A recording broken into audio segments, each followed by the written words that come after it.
Cher DR, certaines prises de parole en disent davantage sur ceux qui les prononcent que sur le sujet qu'elles prétendent traiter. La vôtre, en réaction à la déclaration de la Conférence des évêques du Togo, s'inscrit dans cette catégorie. Elle est confuse dans son agencement, révélatrice d'une pauvreté analytique en matière politique, erronée sur le plan théologique, et affligeante d'un point de vue sociologique.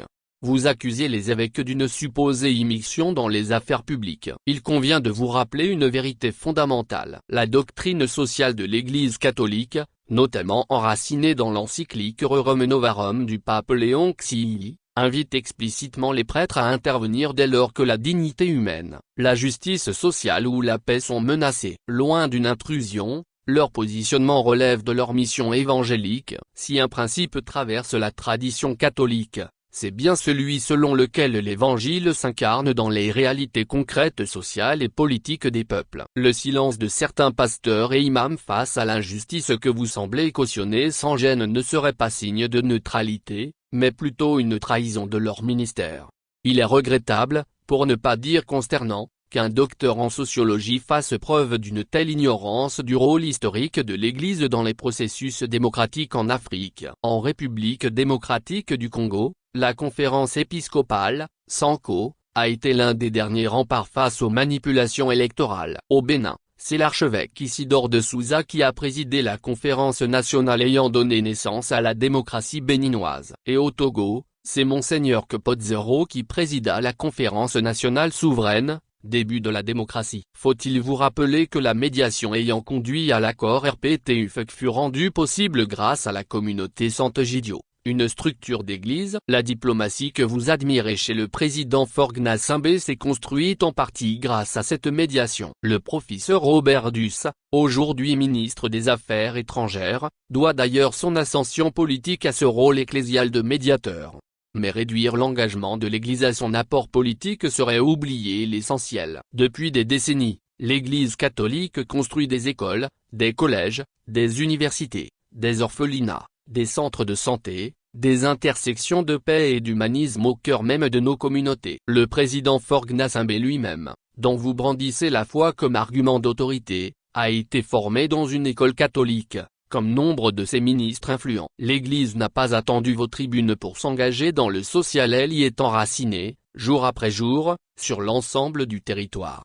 Je ne suis pas chrétien catholique, mais en tant qu'observateur lucide de la vie publique, je reconnais pleinement le rôle historique, le poids moral et la contribution significative de l'Église dans le développement des États, tant sur le plan social qu'éducatif et politique.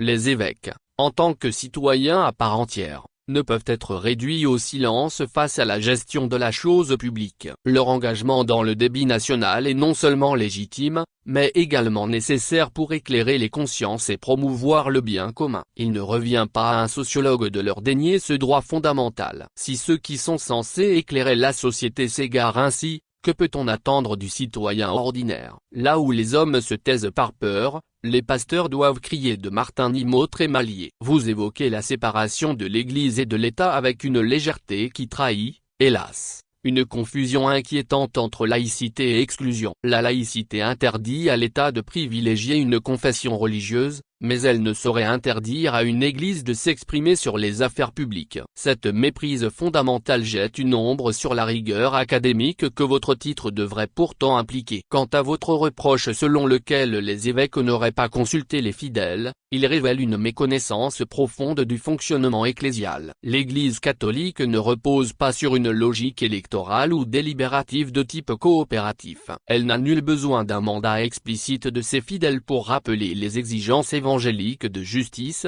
de vérité et de participation citoyenne. Son autorité est morale, pas partisane. Vous l'auriez su si vous aviez pris la peine de lire, ne serait-ce que Gaudium et Spes. Vous affirmez, avec un aplomb déconcertant, qu'une consultation a eu lieu à la suite de la première sortie des évêques. En tenant ce raisonnement, vous admettez donc, à demi-mot, l'impact et la légitimité de leur intervention. Que se serait-il passé s'ils avaient gardé le silence, comme vous semblez leur en faire l'injonction. Cette contradiction flagrante vous décrédibilise davantage qu'elle ne renforce vos arguments. Et que dire de votre conception de la consultation? Est-il sérieux de considérer comme tel quelques avis recueillis auprès de CDQ ou de chefs traditionnels instrumentalisés? Où étaient les débats publics? Où était le référendum? Lorsqu'un universitaire valide sans ciller une réforme constitutionnelle d'une portée aussi majeure, promulguée après de simples visites de courtoisie à des notables, il ne témoigne pas d'une rigueur intellectuelle, mais d'une compromission assumée.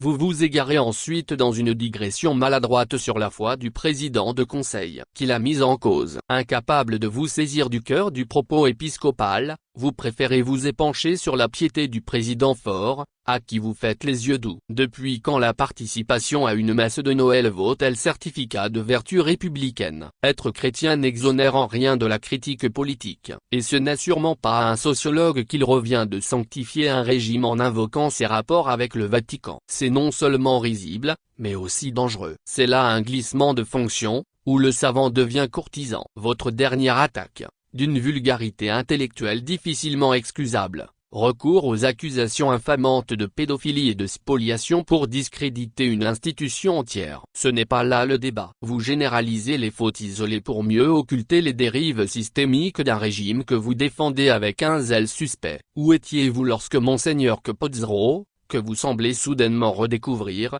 fut traqué, contraint à l'exil, et mourut dans l'indifférence générale de la République qui l'a servi? Votre silence d'hier et votre prose d'aujourd'hui ne trahissent pas une exigence de vérité, mais une posture opportuniste. D'autres ont obtenu des strapontins pour moins que cela. Est-ce donc là votre ambition? Enfin, oser comparer l'Église à la tristement célèbre radio des Mille Collines relève d'un cynisme glaçant, et d'une méconnaissance tragique de l'histoire rwandaise. Les prêtres togolais, en appelant à la justice et à la transparence, ne préparent pas la guerre, ils évitent la résignation. Et cela, DR, c'est précisément leur rôle. Votre charge contre les évêques n'est pas une défense de la République, mais l'aveu d'un affaissement moral de cette élite intellectuelle qui a troqué la vérité contre le confort, l'engagement contre les honneurs, et la liberté de penser contre la peur de perdre.